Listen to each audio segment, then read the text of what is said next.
Joel, no capítulo 2. Vou fazer a leitura dos versículos 1 até o versículo 13. Vou pedir para que você preste bem atenção nesse texto. Joel 2, do versículo 1 ao versículo 13. Diz assim a palavra de Deus: Toquem a trombeta em Sião, deem o alarme no meu santo monte. Tremam todos os habitantes do país, pois o dia do Senhor está chegando. Está próximo. É dia de trevas e de escuridão, dia de nuvens e negridão. Assim como a luz da aurora se estende pelos montes, um grande e poderoso exército se aproxima, como nunca se viu, nem jamais se verá nas gerações futuras. Diante deles, o fogo devora, atrás deles arde uma chama. Diante deles, a terra é como um jardim do Éden, atrás deles, um deserto arrasado, nada lhes escapa. Eles têm a aparência de cavalos, como cavalaria atacam galopando. Com um barulho semelhante a de carro, saltam sobre os cumes dos montes, e como um fogo crepitante que consome o restolho, como um exército poderoso em posição de combate. Diante deles, povos se contorcem angustiados, todos os rostos ficam pálidos de medo. Eles atacam como guerreiros, escalam muralhas como soldados. Todos marcham em linha, sem se desviar-se do curso. Não empurram uns aos outros, cada um marcha sempre em frente. Avançam por entre os dardos, sem desfazer a formação. Lançam-se sobre a cidade, correm ao longo da muralha, sobem nas casas como ladrões, entram pelas janelas. Diante deles a terra treme, os céus estremecem, o sol e a lua escurecem e as estrelas param de brilhar. O Senhor levanta a sua voz à frente do seu exército. Como é grande o seu exército, como são poderosos os que obedecem à sua ordem. Como é grande o dia do Senhor, como será terrível, quem poderá suportá-lo? Agora, porém, declara o Senhor: volte-se para mim de todo o coração, com jejum, lamento e pranto. Rasguem o coração e não as vestes.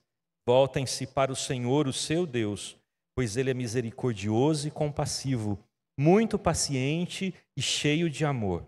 Arrepende-se e não envia a desgraça. Baixe sua cabeça, vamos orar nesse instante. Pedir para que o Senhor fale conosco nessa noite. Ore por você, por quem está perto de você, por quem está em casa. Ore também pela vida do pregador, para que ele fale da parte do Senhor e assim o Senhor possa nos abençoar nessa noite. Depois de um tempo de oração silenciosa, eu interrompo o silêncio orando.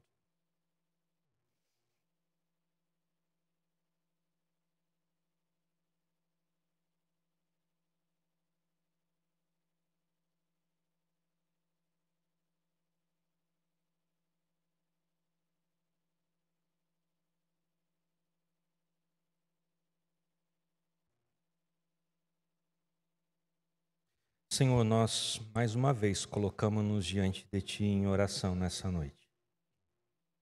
E nessa oração pedimos ao Senhor que nos dê condições, Deus, de assimilar a Tua palavra, a Tua mensagem, apesar do pregador. Pedimos que o Teu Espírito comunique conosco muito mais do que o pregador possa fazer. Que a Tua palavra encontre guarida no nosso coração. Por isso, afasta de nós coisas todas que tentam roubar a nossa atenção no tempo de ouvir, Deus, a reflexão da Tua palavra. Que o Teu Espírito encontre liberdade no nosso coração e na nossa mente. Afasta de nós, ó Deus, nossas preocupações, perturbações, sensibiliza a nossa mente, a nossa alma e dá, Deus, que nessa noite nós possamos sair deste lugar com a certeza de que fomos encontrados mais uma vez pelo Senhor e mais uma vez a Tua boa mão tocou a nossa vida. Nós oramos assim, no nome de Jesus e para a glória de Jesus. Amém. Esse texto é um texto muito forte. Eu digo que é forte porque ele fala da expressão de um grande terror que se aproxima ou que estava vivenciando aqui o reino de Judá e de Jerusalém. Nós vamos vendo a descrição de um poderoso exército que se aproxima da cidade ou que passa pela cidade, e a gente percebe que esse texto vai demonstrando certamente um momento terrível na história dos reinos de Judá e de Jerusalém. Esses reinos estavam vivendo um período de grande seca, uma seca terrível na qual eles estavam tendo dificuldade de alimentar os seus, saciar a sede dos seus animais e das pessoas. Muitos animais estavam morrendo. A terra já não estava produzindo por conta da seca. Somado a isso, além disso, aparece também uma grande praga, uma terrível praga de gafanhotos, que vai devastando tudo aquilo que havia sobrado. E a conversa aqui do texto é exatamente olhar para esses gafanhotos e fazer uma alusão a um grande exército. Quando o texto fala de um exército aqui, ele está falando não de pessoas, um exército de pessoas armadas, mas ele está falando de uma praga de gafanhoto que passa pelos reinos de Judá e de Jerusalém. São dois acontecimentos que foram interpretados ali pelo profeta Joel como o julgamento de Deus sobre o seu povo. Joel vai trabalhar esses dois momentos, essas duas tragédias na vida desse povo, como expressão do julgamento de Deus. Esse é, de fato, um tempo muito tenso, no qual os efeitos do afastamento de Deus por parte do povo passou a ser sentido na pele. Eles estavam sentindo na pele exatamente como é que é viver afastado do Senhor. Como é que é adorar outros deuses. Como é que é se distanciar daquele que os libertou do Egito, que caminhou com eles, que esteve com eles, até que eles pudessem se assentar na terra que eles receberam de presente do Senhor. Eles estavam vivendo essa realidade, esse tempo duro, esse tempo difícil. E eu fiquei pensando sobre o quanto, em alguns momentos, na nossa vida, por conta do nosso afastamento de Deus, nós também sofremos na pele as implicações do pecado sobre nós. É o casamento que não dá certo, que não se acerta, que não se fideliza, que não encontra paz. É o emprego que se torna um peso na vida da gente. A gente vai trabalhar, mas sem alegria. A gente vive num contexto difícil da gente levar. A gente acorda de manhã e ao invés de ir para o trabalho, para o nosso ganha-pão, parece que a gente está indo para o matadouro, porque a vida vai se tornando pesada para nós. E a gente vai olhando para as pessoas e achando assim que o problema é as pessoas, o problema é o cônjuge, o problema é o ambiente de trabalho, são as pessoas que estão lá, o problema é o meu patrão. Mas a gente não consegue perceber que, olha, tem uma relação com Deus aí que está precisando de um olhar nosso. Nós estamos afastados da relação com o Senhor. E daí a gente não vai percebendo que a vida vai manifestando essa realidade de afastamento. É a família que sofre, sofrimento atrás de sofrimento, porque, segundo aqui nesse texto, provação pouco é bobeira. Já estamos passando por um tempo de seca, agora vem uma praga de gafanhotos para destruir tudo que sobrou. E às vezes o que acontece com a gente é isso mesmo. A gente está vivendo uma condição difícil, parece que de repente vem um negócio pior ainda sobre a gente. Ou então a gente nem se levantou de uma coisa, a hora que a gente pensa que vai ficar de pé, uma coisa pior vem sobre a nossa casa, sobre a nossa vida, sobre as circunstâncias que nós vivemos. Às vezes é a igreja que não serve, a gente fica insatisfeito com a comunidade. Ninguém presta na igreja é lugar disso, é lugar daquilo, mas deveria ser um monte de santo, eu não quero mais saber dessa igreja, estou desanimado com essa igreja, vou procurar outra, porque a igreja de lá é melhor do que aquela ali. Mas essa insatisfação que vem do nosso coração não tem a ver com a igreja. Tem a ver com aquilo que está acontecendo ou deixando de acontecer dentro de nós. É a vida que vai perdendo o sabor para nós. Não tenho mais alegria, não tenho mais satisfação. A vida está chata, não quero ir na casa dos meus parentes, não quero que ninguém venha na minha casa, eu quero ficar sozinho, eu quero ficar distante. Se eu pudesse, eu me isolaria numa ilha, eu faria isso, porque a vida vai perdendo o seu sabor. A vida vai perdendo as suas cores.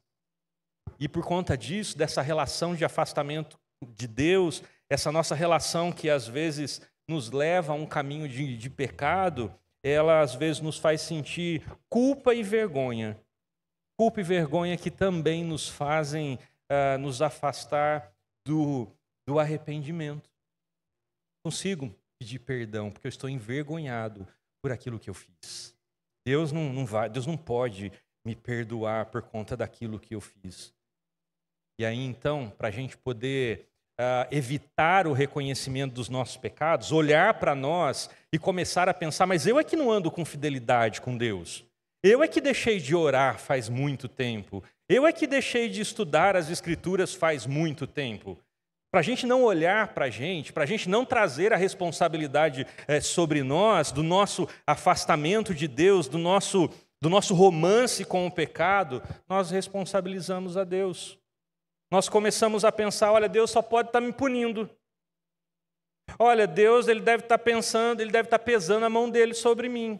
Porque não pode ser todas essas coisas acontecendo na minha vida. Por que que isso está acontecendo na minha vida?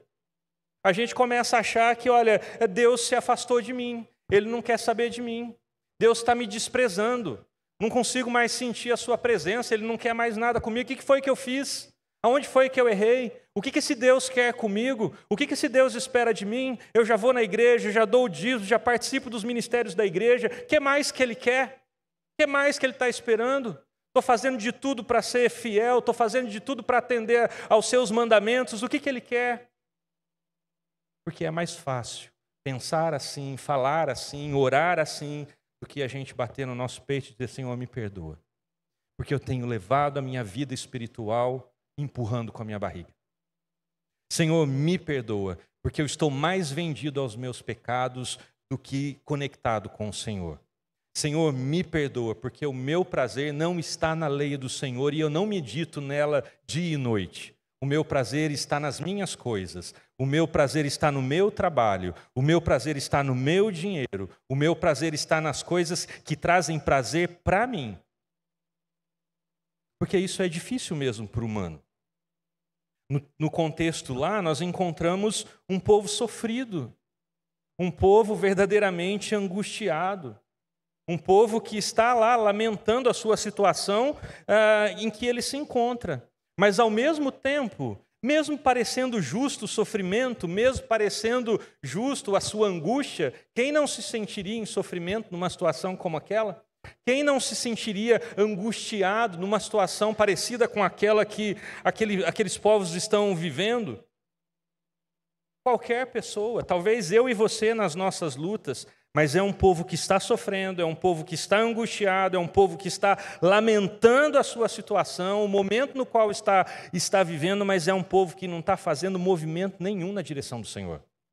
Se você ler o livro do profeta Joel, você vai perceber que esse povo não toma uma iniciativa.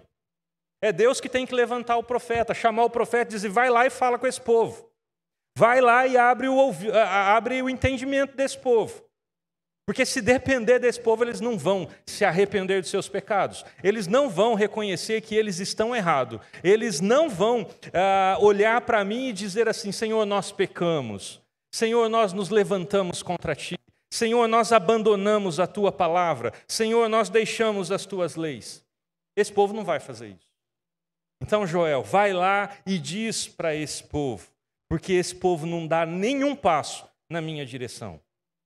Nós podemos até dizer, meus queridos, que o povo, ele se acostumou ao lamento. É mais fácil lamentar.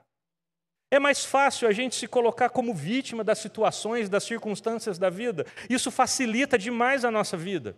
O povo se acostumou à ideia de perseguição, à ideia de tribulação, à ideia de provação, ou à ideia de maldição da parte de Deus. O que o Senhor está fazendo conosco? Por que Ele está fazendo isso conosco? Não deve ser uma provação, não deve ser uma tentação. Se acostumou, o povo se acostuma com isso. E não consegue dar os seus passos na direção do Senhor. Não consegue olhar para si e perceber o pecado os afastando cada vez mais do Senhor. E às vezes nós somos tentados a essa realidade também. É mais fácil a gente reclamar. É mais fácil a gente se vitimizar. É mais fácil a gente viver dentro de uma ideia de perseguição. O que estão querendo contra mim? Por que estão fazendo tudo isso contra mim? Ou às vezes é mais fácil a gente pensar com algumas teologias aí da maldição divina. Deve ser maldição hereditária. E meu pai fez alguma coisa errada no passado, ou meu avô fez alguma coisa errada no passado, e eu devo estar pagando isso aqui. E às vezes a gente tem essas percepções até mesmo dentro do ambiente reformado. Porque é mais fácil a gente ficar neste lugar que se vê angustiado, se vê em sofrimento, se vê lamentando a sua situação, mas não dá um movimento sequer na direção do Senhor. Não faz um movimento sequer para olhar para si, reconhecer os seus pecados e pedir perdão para o Senhor. Esse povo me parece que age exatamente dessa forma. Está ali, reclamando. A vida não está fácil para eles, é verdade. O gado está morrendo de sede. A plantação está morrendo com a seca. O que tem de verde, os gafanhotos estão passando e estão comendo. A vida, de fato, não está fácil. É muito mais simples mesmo. Sentar na cadeira e começar a reclamar. Sentar na cadeira e começar a chorar. É muito mais fácil fazer isso do que olhar para si, olhar no espelho e começar a pensar o que nós estamos fazendo. Por que todas essas coisas estão acontecendo dessa maneira? O que há na nossa vida que tem proporcionado tudo isso que nós estamos vivenciando aqui? E às vezes eu fico pensando que assim como o povo de Judá e de Jerusalém, por vezes nós também somos tentados a ficar parados diante das situações que nos acometem. Às vezes, muito parecidos com o povo de Judá e de Jerusalém, nós somos tentados à reclamação, à insatisfação, a dizer que a vida não está boa, nunca está boa. Às vezes nós somos tentados, assim como aquele povo, a começar a procurar culpados pela nossa situação. Não estou bem por causa do meu marido, eu não estou bem por causa da minha esposa. Talvez se ela morresse eu fosse mais feliz. Talvez se a gente separasse eu seria mais feliz, a casa seria melhor. Porque se essa igreja fechasse as portas, talvez fosse melhor. Esse povo aí não serve para nada. E a gente vai encontrando sempre um culpado, um responsável, mas nós não reconhecemos os nossos erros, nós não reconhecemos os nossos pecados. Temos uma grande dificuldade disso. E porque nós vivemos assim, tentados a essa realidade desse povo, nós então desanimamos. Nós então nos revoltamos. E às vezes eu ouço com muita frequência as pessoas dizerem: eu estou muito desanimado. Eu não sei. Eu estou muito desanimado. Eu não quero mais nada, eu quero deixar as coisas que eu faço, eu já fiz muito, eu acho que agora tem que ser outra turma, porque eu estou desanimado. Eu não tenho apoio, as pessoas não querem nada, ninguém quer compromisso, ninguém quer ajudar, então eu estou cansado.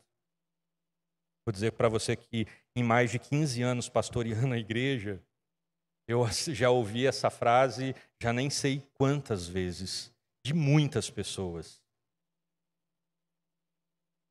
Mas é interessante, nesse texto, eu acho que é isso que me salta aos olhos nesse texto, é ver que neste momento, ou nessas circunstâncias, Deus se revela. Quando ninguém mais quer olhar para si, quando ninguém mais tem condição de olhar para o Senhor, se arrepender dos seus pecados e colocar a vida em ordem, e colocar a casa em ordem, a começar a rever o seu chamamento à fé, quando ninguém mais está fazendo isso, por graça e por pura misericórdia, Deus se revela. Como ele faz aqui no texto. E quando Deus se revela, especialmente aqui nesse texto, Deus demonstra a sua forma de amar. Quando Deus se revela, ele revela um amor que suporta, apesar de nós. Apesar desse povo. Quando ele se revela, ele revela um amor que suporta. Um amor que suporta, em primeiro lugar, apesar do pecado. Deus revela um amor que suporta apesar do pecado. O versículo 12 do texto, o Senhor diz assim: agora, porém, declara o Senhor, voltem-se para mim de todo o coração, com jejum, lamento e pranto. Voltem-se para mim de todo o coração. Meus irmãos, Deus aqui nesse texto, nas narrativas bíblicas e na minha história e na sua história, é aquele Deus que é abandonado pelo seu povo eleito. É aquele Deus no qual o seu povo vire as costas para ele. Deus aqui nesse texto é aquele que é trocado por falsos deuses, por deuses pagãos de outras nações. Esse é o Deus que se revela aqui. Mas esse Deus que se revela aqui convida os seus ofensores a voltarem-se para Ele. O Senhor diz: voltem-se para mim, olhem para mim. Eu sei que vocês não querem olhar para os seus pecados. Eu sei que vocês estão colocando a responsabilidade sobre mim. Eu sei que vocês não têm coragem de assumir aquilo que vocês fizeram e aquilo que vocês andam fazendo. Mas olhem para mim. Olhem para mim. Eu sei que vocês não vão tomar iniciativa nenhuma para olhar para mim. Mas eu digo a vocês, olhem para mim. Ou seja, chega de darem as costas para mim, mas olhem para mim. Vejam nos meus olhos o amor que eu tenho por vocês. E o amor que eu tenho por vocês se revela no fato de que, mesmo vocês fazendo o que vocês estão fazendo, eu ainda amo vocês. Mesmo virando as costas para mim, eu ainda busco relacionamento com vocês.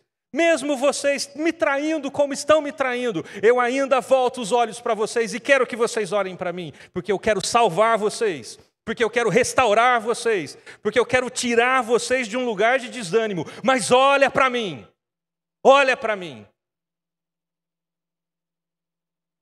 O amor de Deus, ele não está limitado pelo pecado, meus irmãos. E às vezes nós acreditamos nisso, que o amor de Deus, ele tem um limite. E o limite do amor de Deus é os nossos pecados. O amor de Deus tem uma barreira onde ele não passa. E essa barreira se chama pecado. Mas isso me faz lembrar do apóstolo Paulo falando à igreja de Roma, gritando àqueles irmãos, fazendo uma pergunta crucial antes de explanar aquilo que ele tinha para dizer para aquela igreja. No capítulo 8, versículo 35, o apóstolo Paulo diz assim: quem nos separará do amor de Cristo? E o apóstolo Paulo vai discorrendo ali sobre cada situação, sobre cada circunstância, sobre cada ente espiritual, inclusive, ele vai dizendo: nada poderá nos separar do amor de Deus que está em Cristo Jesus, o nosso Senhor. E o apóstolo Paulo vai chegar a dizer, inclusive para aqueles que se sentem tão perseguidos pelo inimigo das nossas almas, ele vai dizer assim: nem anjos e nem demônios poderão nos separar do amor de Deus. E às vezes eu me encontro vendo num ambiente religioso as pessoas com medo do inimigo das nossas almas. Elas pensando: acho que o inimigo que deve estar fazendo isso aí. Por isso que as coisas estão desse jeito. É o inimigo que deve estar agindo na vida daquele irmão lá, por isso que ele está se afastando da fé. Como se Deus fosse um fraco. Como se o amor de Deus não suportasse a nossa fraqueza, o nosso desânimo. Como se o amor de Deus não desse conta daquilo que acontece na nossa vida. Como se o amor de Deus não desse conta de nos amar sempre que a gente o desagrada. E eu fico pensando que isso acontece porque nós é que estamos acostumados a nos relacionar com as pessoas dessa maneira. Basta que as pessoas não correspondam à nossa expectativa. Basta com que as pessoas não falem aquilo que a gente quer ouvir. Basta que as pessoas não façam aquilo que a gente acha que deve fazer. A gente não ama mais. A gente vira a cara com a pessoa, a gente fica desagradado com a pessoa, a gente não conversa mais com a pessoa. E nessa relação doentia que a gente tem com as pessoas, necessariamente a gente vai transferir ela para Deus. A gente vai achar que Deus se relaciona com a gente da mesma maneira que a gente se relaciona com as pessoas. Porque nós somos certos. Errados são as pessoas. O problema não sou eu. O problema é meu cônjuge. O problema não sou eu. O problema é o meu ambiente de trabalho. O problema não sou eu. O problema são os meus filhos. O problema não sou eu. O problema são os meus pais. Nunca sou eu. E a gente acha que Deus, que também é correto, Deus também que é santo, tão santo quanto a gente acha que a gente é, então a gente acha que Deus faz essa relação com a gente. Pequei, estou perdido. Estou na roça. Eu devo estar passando por isso aqui, porque Deus está pesando a mão sobre mim por causa dos meus pecados. Porque é mais fácil dizer que Deus está fazendo isso do que eu confessar os meus pecados. Do que eu dizer para Deus, olha, de fato, Deus, eu tenho consciência do que eu tenho feito. Eu sei que eu deveria ser mais zeloso para com a tua causa, mas eu não sou. Mas não sendo zeloso, eu ainda quero que o Senhor continue abençoando minha vida. Não está certo o que o Senhor está fazendo. Ah, Senhor, eu sei. Eu deveria ter mais comprometimento, eu sei. Mas não quero. Não estou com vontade. Mas eu vou dizer isso para Deus, não sou louco. É mais fácil eu dizer, Senhor, por que eu estou tão desanimado assim? Ou seja, resolve para mim o problema que eu criei. Diz para mim aquilo que eu não tenho coragem de dizer para mim. Aí, de repente, num púlpito, Deus usa a visa do seminarista para falar para nós, a gente fica bravo com ele. A gente pede para Deus, então o Senhor fala para mim, o Senhor me diz, se eu estiver errado, o Senhor me diz. Aí vem o sermão de domingo, nossa, mas que chato, hein? Nossa, podia falar aquilo lá na igreja? Você acha que isso é coisa para ficar falando? De novo, só fala disso. É assim que a gente vive. Porque daí o problema não sou eu, o problema é o pregador, que escolheu o texto errado naquela noite. O problema é o pregador, que orou e daí foi dar ouvidos para aquilo que Deus colocou no coração dele para pregar. Se ele não desse tanto ouvidos para Deus, não tinha pegado tanto no meu pé nessa noite. E eu ia embora mais feliz da igreja. Porque a gente acha que o amor de Deus está limitado pelo pecado. Mas a Bíblia revela um Deus, tanto no Antigo quanto no Novo Testamento, um Deus que demonstra um amor que suporta apesar do pecado. O amor de Deus, ele não está limitado pela nossa vergonha. Ah, estou com vergonha disso que eu fiz. Tenho nem coragem de orar. Nós temos vergonha de me colocar em oração. Nossa, mas eu me sinto tão culpado. Puxa vida. E a gente sabe o que é isso. Davi passou por isso. Enquanto eu calei os meus pecados, eu fui virando um pedaço de gente, um pedaço de carne, que foi apodrecendo na vida, porque eu calei os meus pecados. É Deus quem diariamente vem ao nosso encontro e diz, olha, volta para mim. Apesar daquilo que nós fizemos, é Ele que diz para nós, volta para mim, olha para mim. Por que você está olhando para outras coisas? Para que você está buscando outras circunstâncias? Olha para mim, me veja. Vamos conversar. No texto de Isaías, no capítulo 55, ele vai dizer, olha, vamos arrazoar. Ainda que os seus pecados sejam vermelhos como a escarlate, eu tornarei vocês tão brancos como a neve. Mas vamos conversar. Olha nos meus olhos, não baixa a cabeça não. É entre nós aqui. E eu estou dizendo para você que apesar de quem você é, eu amo você. E o meu amor não vai mudar por você. Mas olha para mim. Presta atenção em mim. Porque o meu amor suporta você. Apesar dos seus pecados. Apesar disso que você está fazendo com a minha palavra. Apesar disso que você está fazendo com a minha causa. E Deus também revela um amor que suporta, mas também dá suporte. O versículo 13 do texto, ele vai dizer mais uma vez, rasguem o coração e não as vestes, voltem-se para o Senhor seu Deus, pois Ele é misericordioso e compassivo, muito paciente e cheio de amor, arrepende-se e não envia a desgraça. Muito paciente, cheio de amor. O Senhor revela um amor que suporta, apesar dos nossos pecados. E revela um amor que suporta, mas também dá suporte. Meus queridos, o amor de Deus é o amor que nos dá condições de arrependimento. O amor de Deus é o amor que nos dá condições de retornar ao caminho. Ele faz isso por nós. Ninguém aqui volta para o caminho, ninguém aqui se arrepende dos seus pecados por decisão própria, porque não consegue. O nosso prazer está no pecado. É gostoso pecar e nós sabemos disso. É por isso que nós queremos tanto o pecado. Encontramos prazer nele.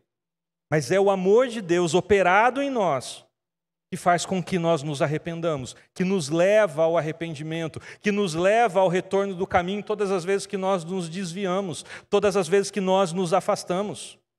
O apóstolo Paulo, escrevendo a sua carta aos Efésios, no capítulo 2, versículos 4 e 5, ele diz assim: todavia Deus, que é rico em misericórdia, pelo grande amor com que nos amou, deu-nos vida com Cristo. E ele vai dizer, pela graça, vocês são salvos. É o amor de Deus. É esse amor que nos suporta e nos dá suporte. É por causa desse amor. Não é por causa de mim, não é por causa de você, da minha condição, da minha falta de condição, da sua falta de condição, mas é o amor de Deus. Ele diz, quando vocês não conseguem olhar para mim, quando vocês viram as costas para mim, quando vocês mudam o caminho da vida de vocês, eu vou lá e busco vocês. Eu digo, olha para mim. Olha nos meus olhos, não precisa fugir, não precisa se esconder. Eu deixo as 99 no passo e vou atrás de você.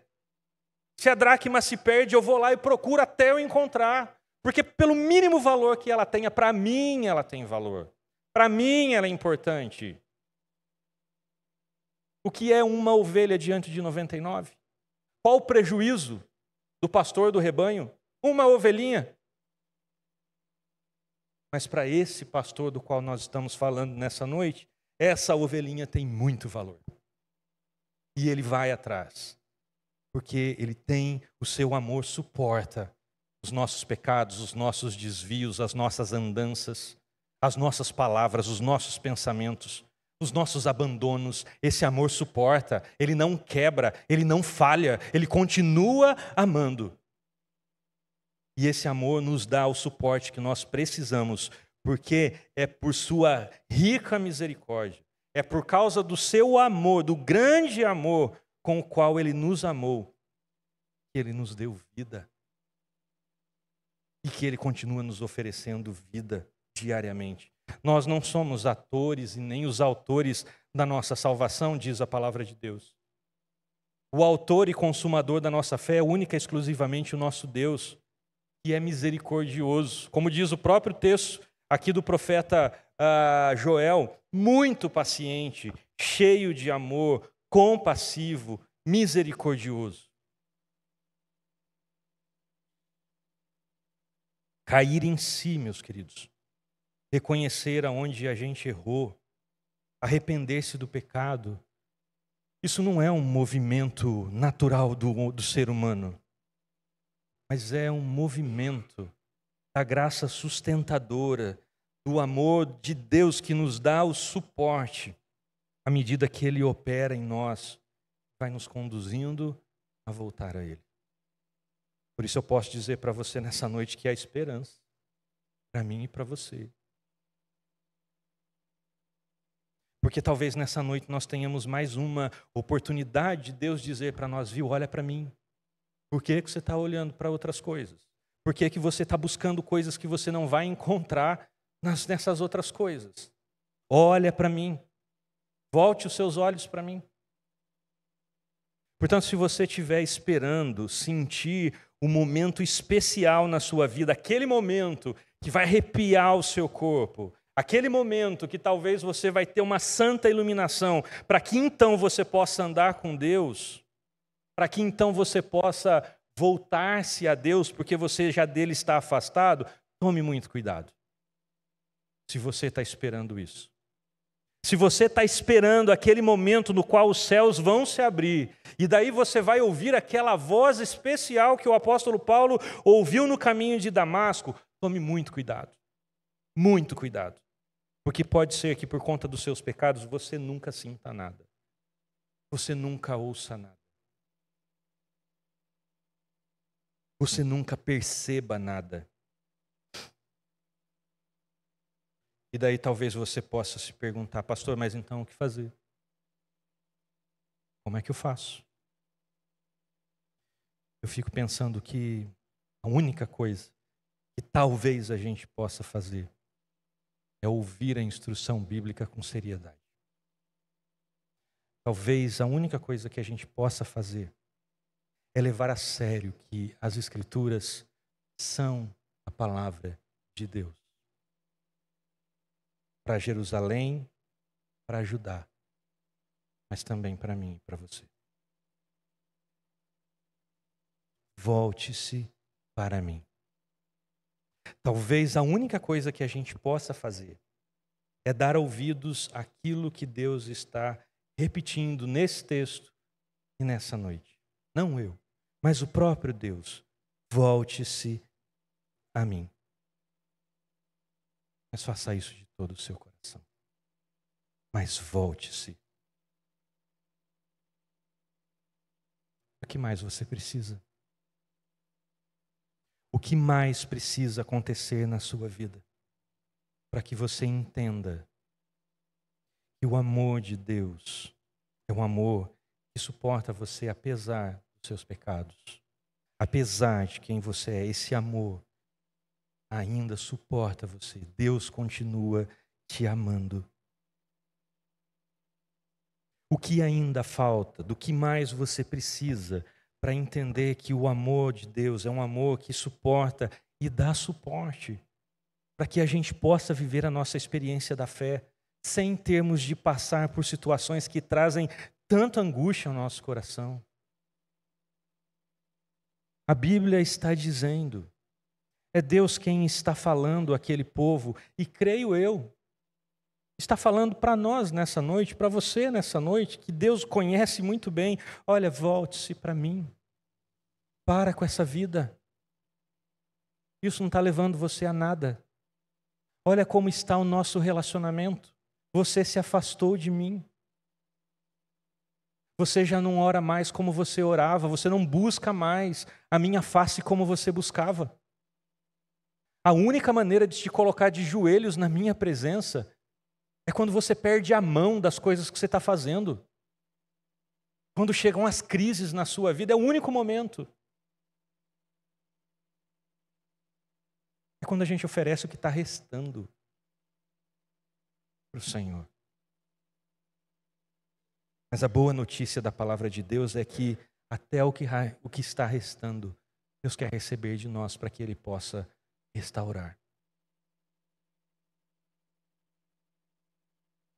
Algumas pessoas me disseram assim, pastor, os 365 dias com a minha Bíblia está valendo? Claro que está. Não é porque eu não estou falando que não está. Claro que está. Mas quantos conseguiram manter esse compromisso simples?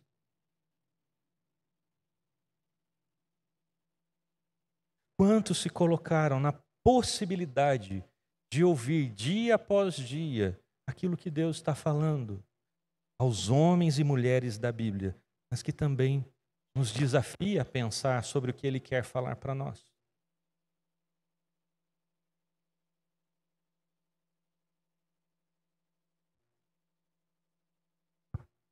O amor de Deus, ele não é frágil, meus irmãos. O amor de Deus suporta os nossos pecados, suporta as nossas fugas. Talvez o nosso medo esteja muito mais relacionado aos amores humanos que não suportam, que não dão conta de lidar com a gente da maneira como a gente é. Talvez essa nossa relação com Deus ainda esteja pautada nessa realidade, porque para nós é muito difícil entender que existe um ser que vai continuar me amando sendo eu quem eu sou, agindo da maneira como eu ajo. Para nós é muito difícil olhar para essa realidade. Porque nós estamos mesmo acostumados com pessoas que nos amam a partir da conveniência. Pessoas que nos amam através de uma relação de troca. Pessoas que nos amam porque a gente está dando alguma coisa que para elas é interessante. Mas a partir do momento que a gente parar de dar isso que para ela é importante, acabou essa relação. Me lembro que atendi uma pessoa, quando eu trabalhava numa outra igreja, um casal, em que a esposa disse, mas eu não sei se eu amo ele. Assim, você já está com quase 50 anos nas costas, você não sabe. É adulto, você não sabe. Ah, não sei, não sinto mais que eu tenho que dizer que eu amo. Ah, pelo amor de Deus, vamos virar gente. Vamos virar adulto.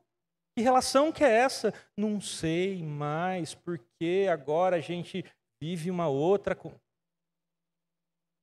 A gente precisa olhar um pouquinho para o amor. Eu não estou dizendo aqui não, viu, que você tem que ficar dentro de uma relação que te traz sofrimento pro resto da vida. Mas eu estou dizendo que quando você assume alguma coisa, você assume.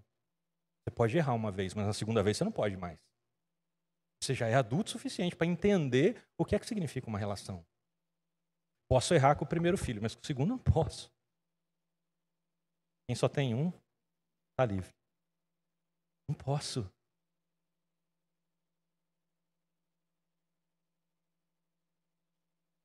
Mas é isso, às vezes nosso medo está pautado em relações que já nos traíram, em relações que já nos fizeram sofrer, em relações que já nos decepcionaram. Então, quem garante que Deus não vai fazer a mesma coisa?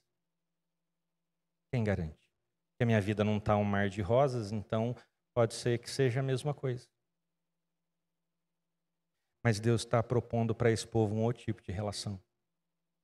Ele está dizendo assim, ó, mesmo que vocês tenham virado as costas para mim, eu não viro as costas para vocês. Mesmo que vocês se curvem diante de outros deuses, eu não deixo de amar vocês. Porque quem decidiu amar fui eu. E eu honro o amor que eu sinto, o amor que eu tenho por vocês, mesmo que vocês não consigam honrar. O amor de Deus é outro. A Bíblia diz que o amor de Deus é um amor que suporta. E é por isso que nós podemos, então, aonde estivermos, em que condição nós estivermos, nós podemos voltar ao Senhor. Podemos nos voltar a Ele de todo o nosso coração. E eu fico pensando que na pessoa de Jesus, o Senhor nos convida também a experimentar um amor que suporta. Porque o apóstolo Paulo vai dizer em Romanos, no capítulo 5, que o amor de Deus é derramado em nossos corações. Ora, se é esse amor que suporta, que é derramado nos nossos corações, é esse amor que nós vivemos. Ou pelo menos deveríamos viver a nossa jornada, experimentando um amor que suporta. Um amor que dá suporte. Um amor que ainda insiste. Um amor que perdoa. Um amor que permanece. Porque aquilo que está em nós não é nosso. É o amor dele, derramado em nossos corações. E eu não sei como é que anda a sua vida, como é que anda os seus relacionamentos, como é que anda a sua família, como é que andam as suas amizades, mas o amor que você tem oferecido suporta. As pessoas, elas podem, em algum momento, pisar na bola com você, e você vai continuar ali. As pessoas podem ser humanas na relação com você, ou não. Ou você é tão parecido quanto os tantos outros amores que perpassam a sua vida. Só estão aqui enquanto eu atendo às expectativas. Porque esse amor é mundano. Esse amor não vem daqueles dos quais Paulo vai dizer que o amor de Deus é derramado nos corações. Se a sua esposa, se o seu marido, se o seu filho, se o seu pai, se a sua mãe, se o seu amigo, se o seu patrão, se os seus colegas de trabalho, eles pisarem na bola com você, como que é? Você tem maturidade para amar? Esse amor que foi derramado no seu coração? Esse amor que continua insistente sobre você, apesar das suas falhas, apesar das suas imperfeições? Mas esse amor que continua sobre a sua vida e te dá suporte para que você também possa amar dessa maneira? Às vezes a gente não tem o parceiro que a gente queria. Às vezes a gente não tem a família que a gente queria. Às vezes a gente não tem os pais, os filhos, do jeito que a gente planejou. Mas é o que nós temos. É suficiente? Às vezes os filhos decepcionam, porque a gente tem sonhos e planos para eles. Quem já passou pela experiência de pegar um filho bebê no colo, nasce um filho, nasce sonhos, projetos, idealizações. Mas às vezes eles mudam toda a jornada. O amor que sentimos suporta. Me lembro de uma pessoa que disse: se isso acontecer, ela vai para fora de casa, porque eu não criei um filho, uma filha para ser isso aí. Então ela vai para fora de casa. Que amor é esse?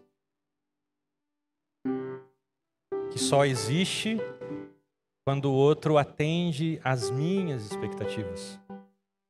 Então o que o outro é, o que o outro sente, as dores do outro, não quero saber. Quero saber que ele tem que me fazer feliz. Mas ele não. Se não fizer, vai embora de casa. Dentro da minha casa, eu não quero um filho ou uma filha dessa maneira. Dentro da minha casa, eu não quero um outro junto comigo se for desse jeito. A nossa amizade acabou para sempre.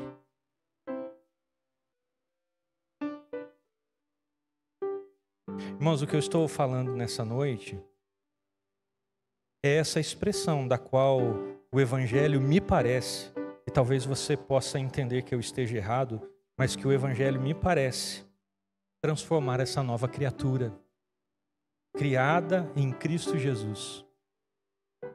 Essa nova criatura na qual, diferentemente de todas as outras pessoas, o amor de Deus foi derramado nos seus corações. Nós somos diferentes. Mas a nossa diferença não está na roupa que a gente usa, na pele que a gente depila ou não depila, porque é pecado ou não é pecado.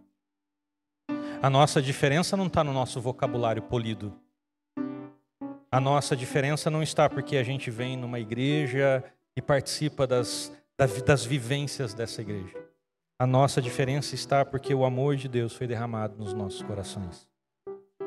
E esse amor que foi derramado nos nossos corações, se de fato foi derramado nos nossos corações, ele é convidado a suportar. Você não é tudo o que eu queria para mim, mas graças a Deus porque você está aqui. Eu não sonhei isso para você, mas que bom que eu tenho você. Eu não queria que nessa fase da vida você fizesse isso. Essa decisão sua me deixou extremamente frustrado. Mas eu estou com você. Eu queria que você estivesse ao meu lado, lá na igreja, sentado comigo. Eu queria que a minha família inteira estivesse sentada comigo aqui na igreja, para cultuar a Deus junto comigo. Mas ela não está. Mas ela precisa continuar sendo a minha família. Eu preciso continuar amando. E um amor que suporta essa dura realidade, mas continua suportando. E um amor que dá suporte para que o outro continue existindo, apesar de me frustrar como ele me frustra. Porque o Deus que nós servimos se revela dessa maneira, de um amor que suporta, apesar dos nossos pecados. Um amor que suporta e nos dá suporte. Porque no final das contas, é disso que nós precisamos. Acreditar que há alguém que nos ame assim. E confiando nesse amor, a gente consiga amar também. Não idêntico, mas dentro do mesmo princípio, pelo menos. Já vi igrejas dividirem. Passei na minha vida por processos de divisão de igrejas. E a única coisa que eu não consegui identificar depois de muitos anos pensando acerca disso, era se era de fato o amor de Deus que estava derramado nos corações. Porque no meu entender, o amor de Cristo nunca divide. Nem mesmo quando as pessoas dizem, não, mas graças a Deus, a partir dessa igreja, nasceram 2 igrejas. Eu não acho que o amor de Deus, ele opera dessa maneira. Fazendo 2 igrejas, 3 igrejas nascerem como fruto da mágoa, do desrespeito, como fruto de qualquer coisa que não seja o amor que é derramado nos nossos corações. E agora nessa noite nós vamos celebrar aqui nesse momento, através da ceia, a expressão maior desse amor de Deus por nós. A ceia nos remete à cruz. E a cruz nos lembra que, apesar dos nossos pecados, mesmo sabendo que eu e você, tantos anos depois daquele momento terrível na cruz do Calvário, a gente ainda iria tratar as coisas do reino de Deus com um pouco de falta de zelo, falando do nosso cansaço, falando das nossas desculpas para não se envolver com as coisas do reino, porque agora adotaram bastante essa expressão de que, mas a igreja não é o reino de Deus. Ela pode ser o reino de Deus, e de fato, ela pode ser e às vezes ela não é. Mas quando nós estamos numa comunidade que nos convida à fé, que nos convida ao trabalho, que Deus vai trazendo pessoas para que a gente cuide, nós estamos numa comunidade que tem refletido aquilo que Deus quer. Mas se a gente não tem tempo para isso, se a gente não consegue se dedicar nisso, se isso é um peso para nós, isso me faz pensar se o amor que é derramado no nosso coração é verdadeiramente o amor de Cristo. Mas sempre há tempo. Há sempre um Senhor, o Senhor dizendo para nós: volte-se para mim. E eu gostaria de, nessa noite especificamente, apesar do horário, tornar essas palavras do Senhor na seguinte frase: Filadélfia, volte-se para mim. Eu entendo os seus compromissos. Eu entendo que você já está numa idade avançada. Eu entendo que você é novo na fé. Eu entendo que você já sofreu demais na igreja. Eu entendo sobre os seus pecados, mas volte-se para mim. Porque isso é entre nós e Deus. E nós não precisamos nos preocupar da maneira como nós estamos. Porque se o nosso coração se sentir impelido nessa noite a voltar-se para o Senhor, não tenha dúvidas de que o amor que foi derramado no nosso coração é o amor derramado de Deus sobre nós. Deus te abençoe assim em nome de Jesus.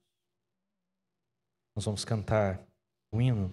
Enquanto nós cantamos, eu convido os presbíteros que estão preparados para a ceia para virem aqui à frente.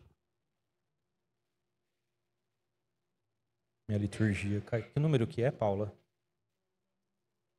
Número 260. Um hino que fala sobre esse amor que sempre vence. Vamos colocar de pé. Hino 260.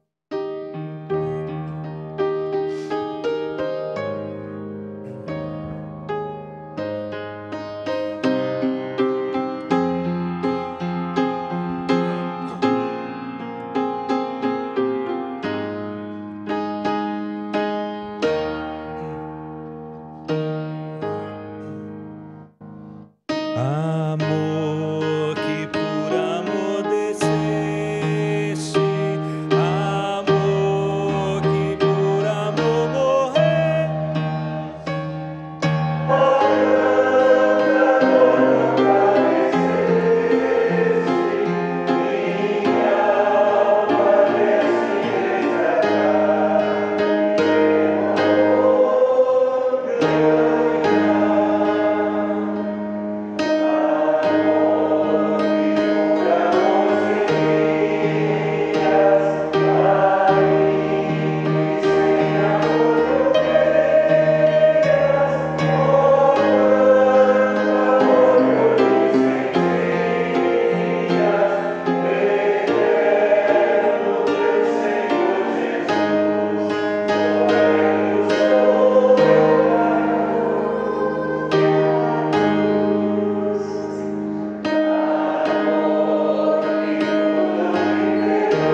penso que esse hino que se faz oração por nós é a oração que nós podemos mesmo fazer nesse momento de celebração da ceia do Senhor.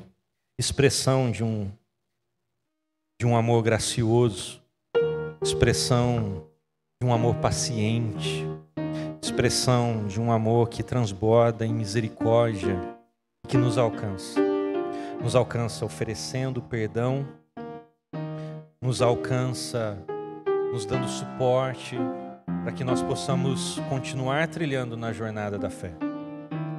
Mas essa jornada é sempre um convite para que nós nos voltemos ao Senhor.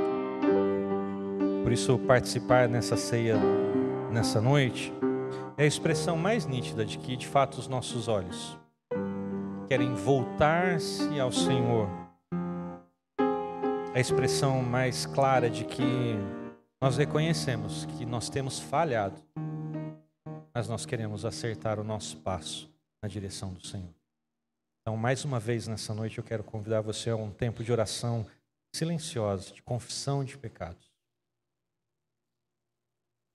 O Senhor falando através do profeta Joel ao povo, ele vai dizer muito claramente a esse povo que o desagradava, mas que ele olha com graça e com misericórdia. Ele diz: rasguem o coração e não as vestes. Não tem a ver com formalidade cultica, tem a ver com o coração. Rasguem o coração. Voltem-se para o Senhor, o seu Deus, pois Ele é misericordioso e compassivo, muito paciente e cheio de amor. Arrepende-se e não envia desgraça. Agora, porém, declara o Senhor: voltem-se para mim de todo o coração.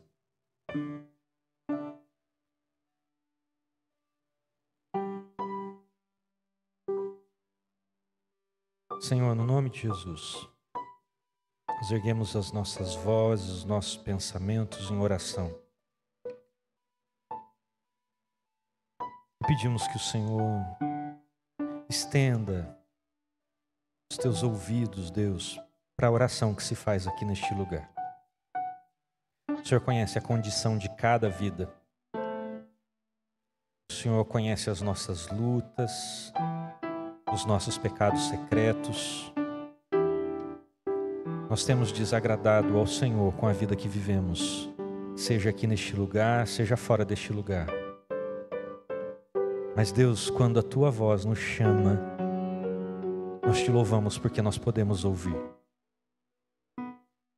E nós queremos voltar os nossos olhos para Ti. É verdade que o desânimo, por vezes, nos faz olhar para outros lugares, muitas vezes para nós mesmos. É verdade, Deus, que às vezes a revolta faz com que os nossos olhos fujam dos Teus olhos. É verdade, Deus, que as coisas que nos decepcionam, aquelas que nós não toleramos, aquelas que nós não aceitamos como condição da nossa vida, nos fazem desconfiar do Senhor. Desconfiar no sentido de que, por que o Senhor permite que elas continuem como estão? Mas a grande verdade que nós podemos reconhecer é que elas estão como estão porque nós também não mudamos. Porque para nós é tão difícil mudar, que nós queremos que tudo mude, menos a nós mesmos. Mas nessa noite, Deus, quando a Tua palavra é proferida, quando a Tua palavra nos exorta e ao mesmo tempo nos oferece o consolo do Teu amor, nós queremos voltar os nossos olhos para Ti, Senhor, e pedir ao Senhor que perdoe os nossos pecados, e pedir ao Senhor que tenha misericórdia e compaixão de nós. E pedir ao Senhor, Deus, que nos ajude a sair deste lugar de plateia, de quem apenas assiste, de quem apenas quer ser servido, mas o Senhor nos coloque no lugar que Cristo Jesus nos chamou para estar.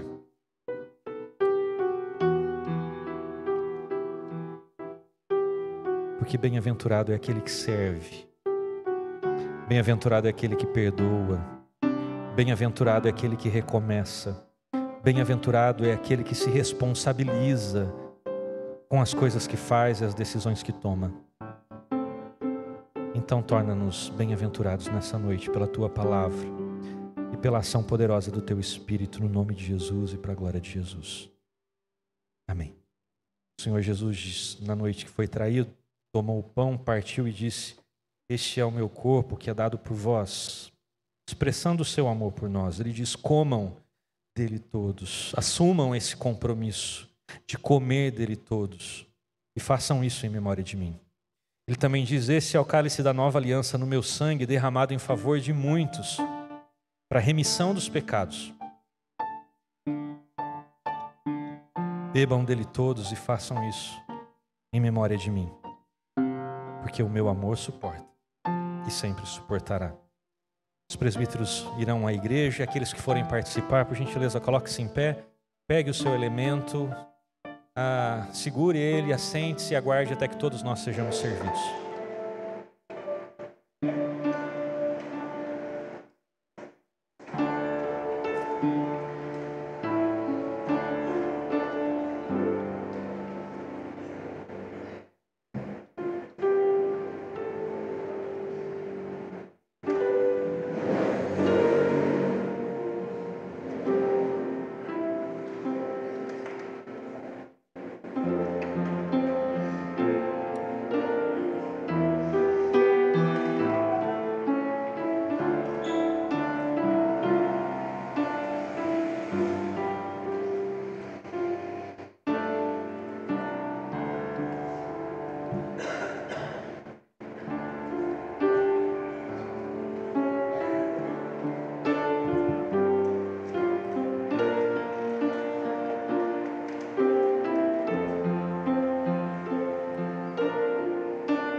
Que diremos, pois, diante dessas coisas?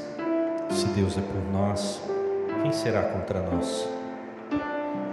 Aquele que não poupou o seu próprio filho, mas o entregou por todos nós, como não nos dará juntamente com ele e de graça todas as coisas? Quem fará alguma acusação contra os escolhidos de Deus? É Deus quem os justifica. Quem os condenará? Foi Cristo Jesus que morreu e mais, que ressuscitou e está à direita de Deus e também intercede por nós. Quem nos separará do amor de Cristo? Será tribulação, ou angústia, ou perseguição, ou fome, ou nudez, ou perigo, ou espada? Como está escrito: por amor de ti enfrentamos a morte todos os dias. Somos considerados ovelhas destinadas ao matadouro. Mas em todas estas coisas somos mais que vencedores, por meio daquele que nos amou.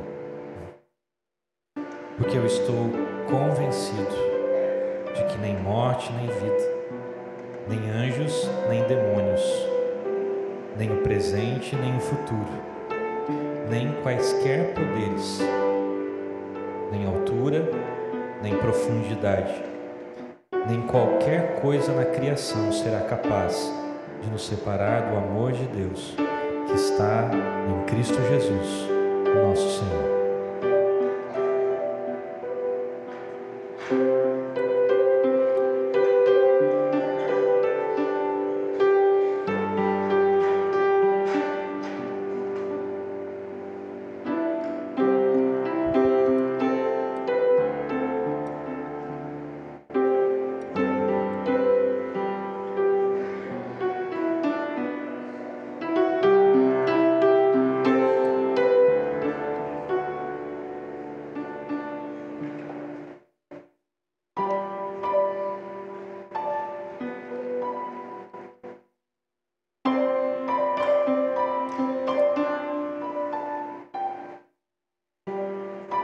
nós participamos desse momento, não é porque nós temos fé, mas porque Ele nos deu a fé. Ele nos presenteou com ela. Então nós participamos desse momento não pelos nossos méritos, mas é por causa da graça de Deus, desse amor que nos suporta, apesar dos nossos pecados e das nossas imperfeições. É por causa desse amor que nos dá suporte, para que a gente não se perca. E quando a gente se perde, o suporte é dado, nos trazendo de volta para casa. Crendo nisso, comamos do pão e bebamos do cálice.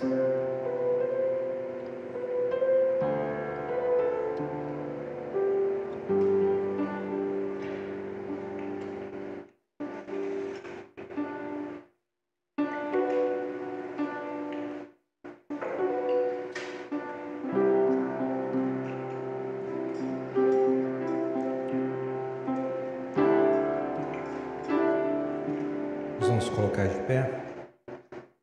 Faremos a oração final. Convido ao querido presbítero Francisco que faça a oração final e em seguida eu impetrarei a bênção. Querido Deus, Deus Altíssimo e Poderoso, rico em misericórdia e em amor, nós te somos imensamente gratos, ó Deus, por esse momento, por esta hora, que nós estamos na presença do Senhor e podemos com alegria participar da ceia do Senhor.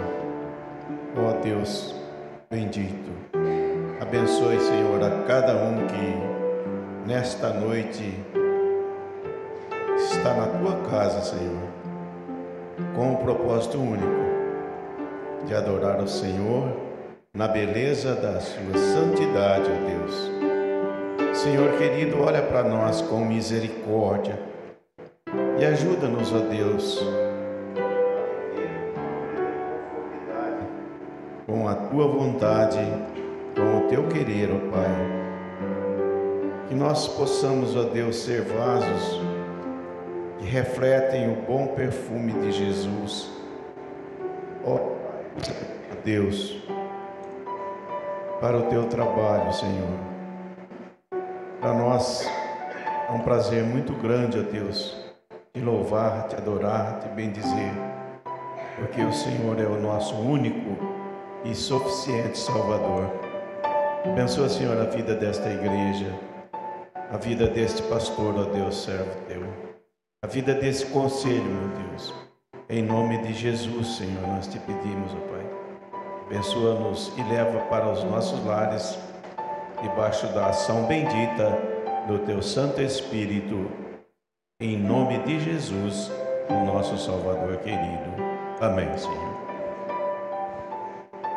E agora, irmãos, que o Senhor esteja ao seu lado, como seu grande companheiro e amigo de jornada. Que o Senhor esteja acima de ti, velando por ti e te abençoando. Que o Senhor esteja abaixo de ti, calçando os teus pés e firmando os teus passos. Que o Senhor esteja às suas costas, guardando-te completamente. Que o Senhor esteja à sua frente como luz que ilumina a sua caminhada. Que o Senhor esteja dentro de ti, dando-te força, coragem, fé e vontade de viver. Que o Senhor esteja ao seu redor, envolvendo-te completamente com o seu amor. E que a graça do Senhor Jesus, o amor de Deus, o nosso Pai, que a comunhão do Espírito Santo de Deus esteja sobre nós e sobre nós permaneça, agora e para sempre. Amém e amém. A igreja pode se sentar, nós vamos ouvir o pós-lúdio e então estaremos despedidos.